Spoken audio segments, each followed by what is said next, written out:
A brief history of the Chaplaincy, serving the Irish Catholic deaf community. It can be easily seen how large a part the chaplains have played in the growth of the Catholic deaf community in Ireland. Their role has long been recognised and appreciated by the deaf.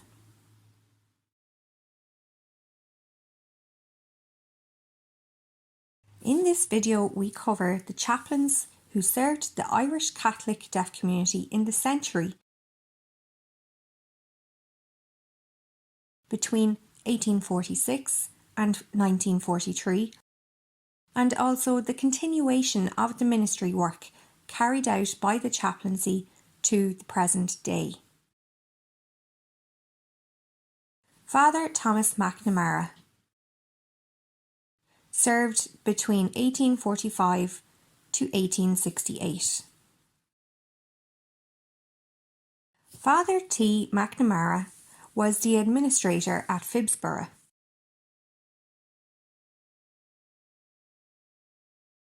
St. Peter's Church was built, a fine Gothic structure. It would have been bigger had McNamara had his way. He was forced to take down a large tower under court orders,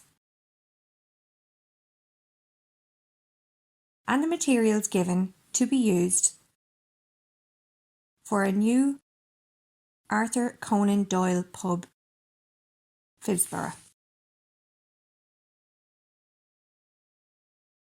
While he was there, he witnessed from an upper window in St. Peter's Presbytery a group of deaf boys, led by their teacher, throwing curses at St. Peter's Church. He later found out that they came from a non-Catholic school. Together with his friend, Monsignor Yore, parish priest of Arran-Key, he formed a committee of helpers, who later became the Catholic Institute for the Deaf Committee, CID. With the support of the CID, Dominican nuns opened St. Mary's School for Deaf Girls in 1846. And the Carmelite brothers established St. Joseph's in Prospect, near Glasnevin, in 1849. The administration of St. Joseph's was handed over to the Christian Brothers when the new building was opened in Cabra for deaf boys in 1857.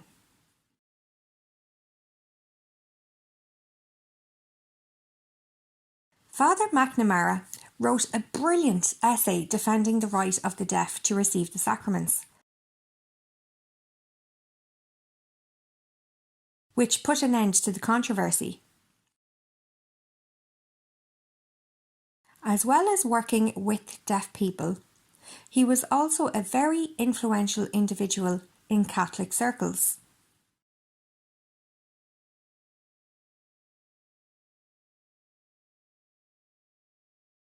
Father McNamara played a role in the founding of St. John of God Hospital, and that he was solely or partly responsible for the founding of a large number of Dublin medical institutions.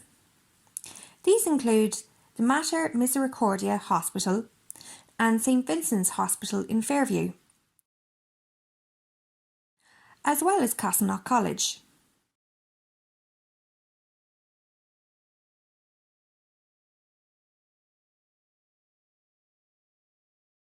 In 1868, he was appointed rector of the Irish College in Paris. He maintained this role for 20 years and experienced the siege of Paris during the Franco-Prussian War.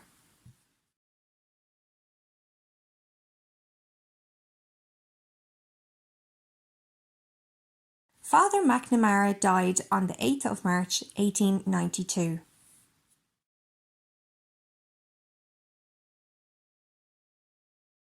Father Thomas Mulqueen served 1872 to 1883. From the very start of the Cabra schools, there have been chaplains involved in those schools and in the past pupils of the deaf community. Father Mulqueen of the Pro-Cathedral parish persuaded the CID to set up a club for the Dublin deaf people in 1879. He was their chaplain for 6 years. He led the first retreat for deaf women in St Mary's in 1877. And he organised religious services for men on the second Sunday of each month, with the same monthly schedule for women on the third Sunday, taking place in St Kevin's Chapel, attached to the Pro-Cathedral.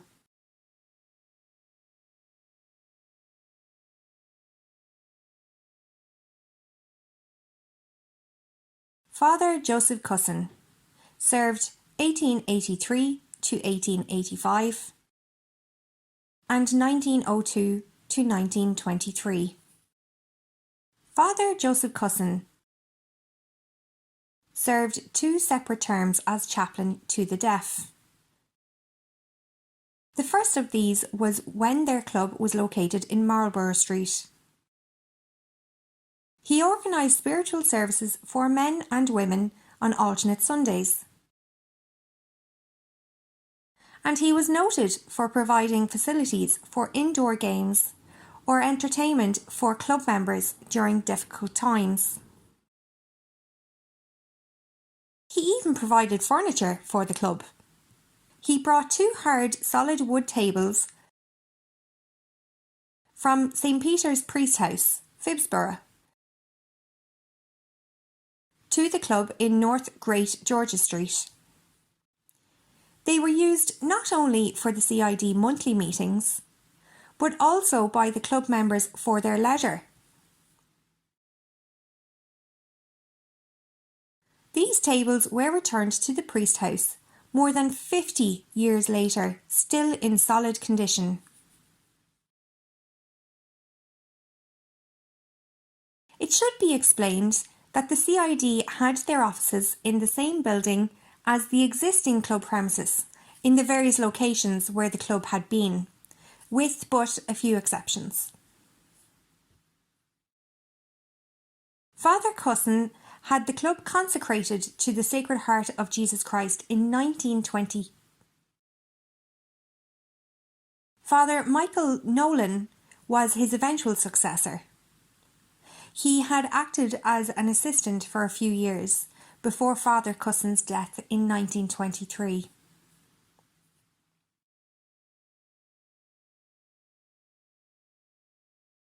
Father John Marr served 1885 to 1901. Father John Marr was a very zealous priest. He continued the work of his predecessor in travelling around the country to minister to the spiritual and temporal needs of deaf people. He was responsible for a club being set up for the deaf people of Cork in 1894. Although little is known about him, he was held in the highest regard among the club members, whom he visited regularly, long after his transfer to other duties in the Vincentian order. He was very fluent in sign language. Father Michael Nolan served 1923 to 1943. Father Nolan succeeded Father Cusson in 1923. The times then were trying because the raging civil war made travel in the provinces risky.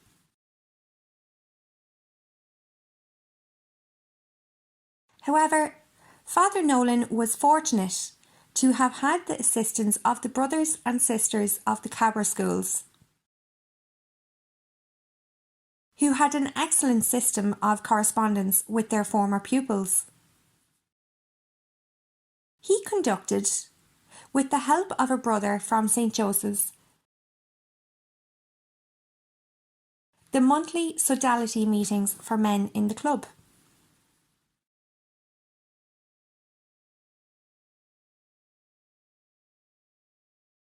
Father Sean Casey, a diocesan priest, was the active chaplain to the adult Dublin deaf men when Father Nolan died after a lengthy period of poor health in July 1943.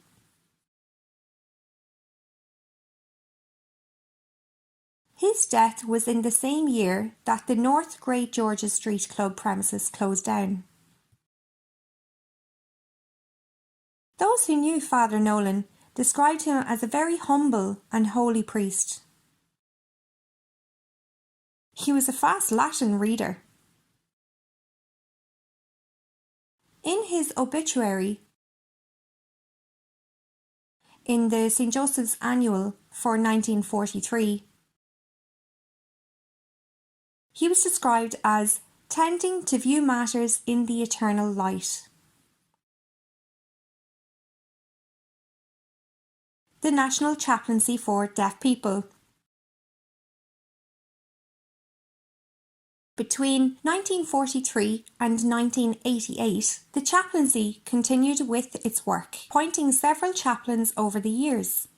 The National Chaplaincy for Deaf People was formed in 1988, and the Vincentian Fathers continued to look after the spiritual welfare to a thriving deaf community for the whole of Ireland until 1998. There are no geographical boundaries because of deaf pupils attending Cabra schools as boarders from all over Ireland. Moving with the social changes within the church, it became the norm for women to serve as lay pastoral workers for deaf people. In the mid-1980s, a pastoral team was developed, led by a team of community-minded, vibrant Vincentian priests. Fathers Cleary, Woods, O'Farrell and Monaghan. Sister Bernadette Fennessy, daughter of Charity, 1982 to 1996. A full-time, a hard worker in meeting the social and pastoral needs of deaf people. With support from Brother Fitzgerald, Christian brother, and Sister Andrea Shaw. The last Vincentian priest was Father Stephen Monaghan, 1986 to 1996. His deaf ministry never wavered. He moved to new pastors in setting up a school for deaf children in Ambo, Ethiopia, a few years later.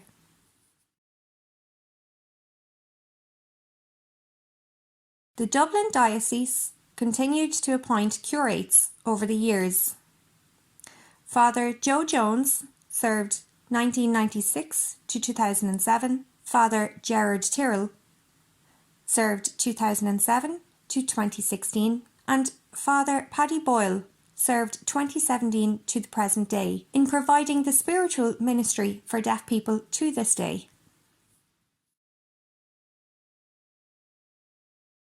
New lay chaplains were then appointed by CIDP. Miss Frankie Berry, deaf lay pastoral chaplain serving in Dublin and surrounds. Denise Flack for Northern Ireland. Veronica White, who served her time working in the Cork and Kerry areas for a few years before moving on.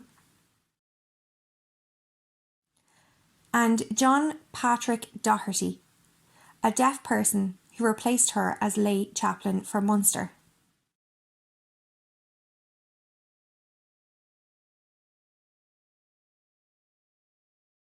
These chaplains are currently involved in providing for the spiritual, social and pastoral needs of deaf people.